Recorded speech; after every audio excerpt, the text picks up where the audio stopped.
नमस्कार दोस्तों, मैं हूं डॉक्टर अन्नाराम। आज का अपना टॉपिक है आर्टिफिशियल इंसेमिनेशन, यानी कि कृत्रिम बीजदान। जो हम बीजदान करवाते हैं वेटरनरी डॉक्टर से गायों में और भैंसों में, वो क्या है, वो क्यों करवाना चाहिए, उसके फायदे क्या है, वो कब कब करवाना चाहिए, उसको करते टाइम क्या क्या ध्यान रखनी चाहिए और वो कब नहीं करवाना चाहिए, उन सब के बारे में बताएंगे।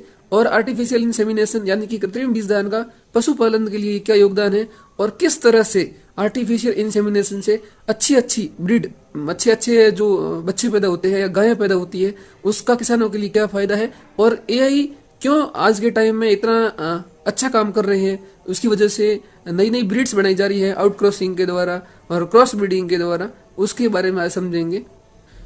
आर्टिफिशियल इंसेमिनेशन का बेसिक कंसेप्ट ये है कि जो सीमेन होता है, वो सीमेन किसी बैल या भैंसा होता है उससे कलेक्ट किया जाता है। उसको कलेक्ट करने के बाद में उसको प्रोसेस करते हैं, उसकी क्वालिटी चेक होती है कि उसमें क्या गुण है कि नहीं है, उसकी जो मोटिलिटी होती है, उसमें जो गति है या नहीं है, वो चेक की जाती है। उसके बाद में उसके पूरे कंट्रोल टेस्ट होते हैं कि कोई रोग तो नहीं है, और कोई बीमारी तो नहीं है। उस बीमारी के बाद में उसमें डाइल्यूएंट मिलाया जाता है। डाइल्यूएंट मिलाने के बाद में वहाँ पर प्रोसेसिंग होती है पूरी, सब सैंपल प्रोसेसिंग होने के बाद में स्टेबलाइजेशन होता है। स्टेबलाइज होने के बाद में उसको ठंडे जार होते हैं जिसको लिक्विड नाइट्रोजन कहते हैं, -196 डिग्री टेम्परेचर पे उसको स्टोर कर दिया जाता है।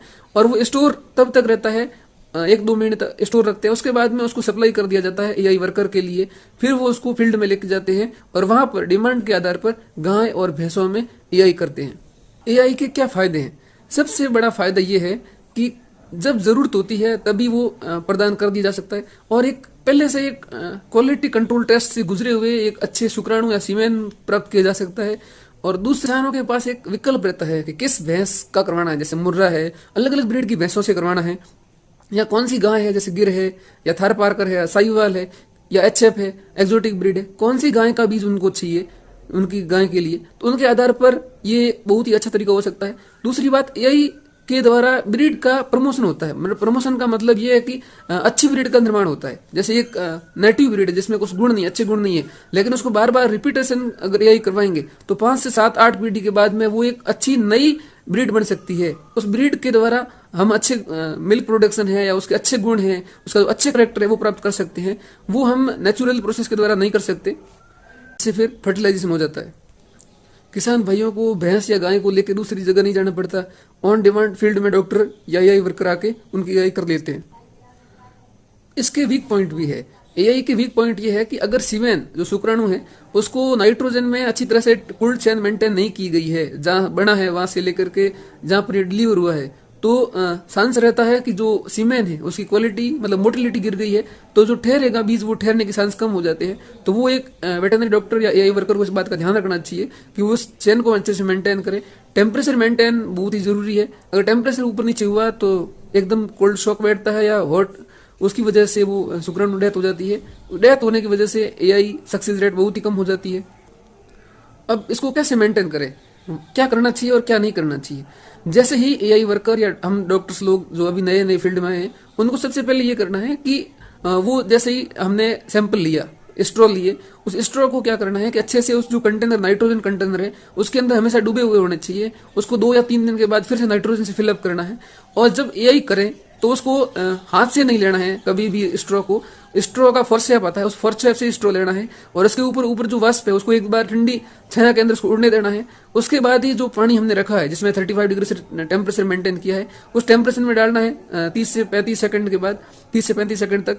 तो ये टेम्परेचर हम इसलिए कर रहे हैं क्योंकि जो एनिमल है, गाय और भैंस है, उसमें उसका टेम्परेचर 37 डिग्री हो, तो हम -196 से सीधा 35 और 37 लेके जाएंगे तो वो डेथ हो सकती है। तो उसको धीरे धीरे स्टेबलाइज करना है।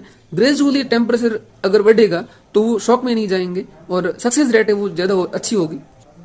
उसके बाद में स्ट्रॉ को जहाँ से वो कॉटन लगाए उस साइड से काट के अच्छे से एआई गन में और सेट करके उसके बाद एआई करनी है।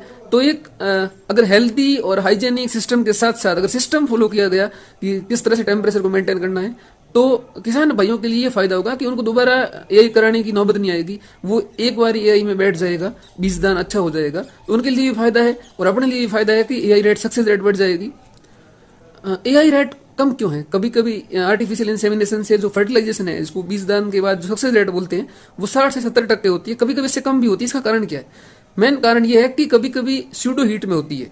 सूडो हीट मतलब वो हीट में नहीं होती गाय या भैंस, लेकिन वो हीट के जैसे सिम्टम देती हैं और यही वर्कर कर लेते हैं उसको यही, तो उसकी वजह से वो बीजदान नहीं हो पाता। दूसरा, कभी कभी रिपीट ब्रीडिंग के केस आते हैं जो हम डायग्नोस कर नहीं पाते, लेकिन उसमें हमें ये देखना है कि अगर जो सर्विस से जो डिस्चार्ज आ रहा है वो डिस्चार्ज अगर वाइट टी है, एकदम ट्रांसपेरेंट है, विदाउट कोई गंद के है, तो वो हेल्दी सिम्टम है। और अगर उसके साथ स्किन टी है और पस जैसा थोड़ा बहुत आ रहा है या गंद आ रही है उसमें से, तो हमें ये देखना है कि वो पायोमेट्रा या एंडोमेट्राइटिस का केस हो सकता है। तो उसको पहले ट्रीट करना है या नहीं करनी है, उसको कम से कम 2 बार हीट में आने के बाद ट्रीटमेंट देने के बाद में उसकी यही करनी है। और कभी कभी हम जब पीडी करते हैं प्रेगनेंसी डायग्नोसिस, इसके साथ हम डायग्नोस करते हैं कि हीट में है या नहीं है, तो जो सर्विक्स है उसकी टोनिसिटी नहीं होती, सर्विक्स की टोनिसिटी नहीं होती है तो उनको न्यूट्रिशन की कमी है। तो हमको कम से कम 1 या 2 हीट तक उसको न्यूट्रिशन खिलाना है। उसके बाद जब दूसरे या तीसरे जब हीट में आए तब यही करेंगे, जो सक्सेस रेट ज्यादा होती है।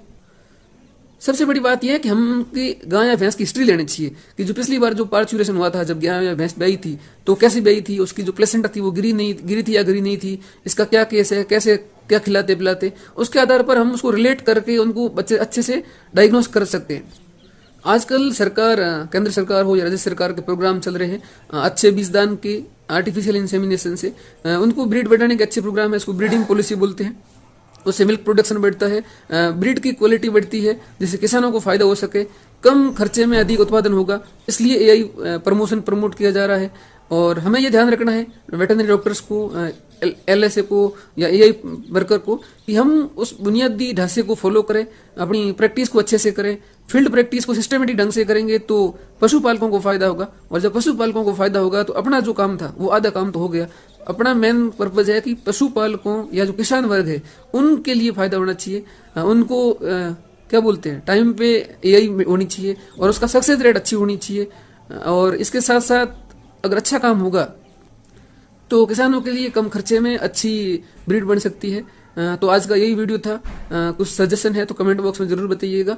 मैं हूं आपका डॉक्टर अन्नाराम, ऐसे ही बहुत सारे वीडियो लेके आता रहूंगा। मेरे YouTube channel doctor Annaram vets और फेसबुक पेज को लाइक और शेयर सब्सक्राइब करते रहिए। धन्यवाद। जय हिंद।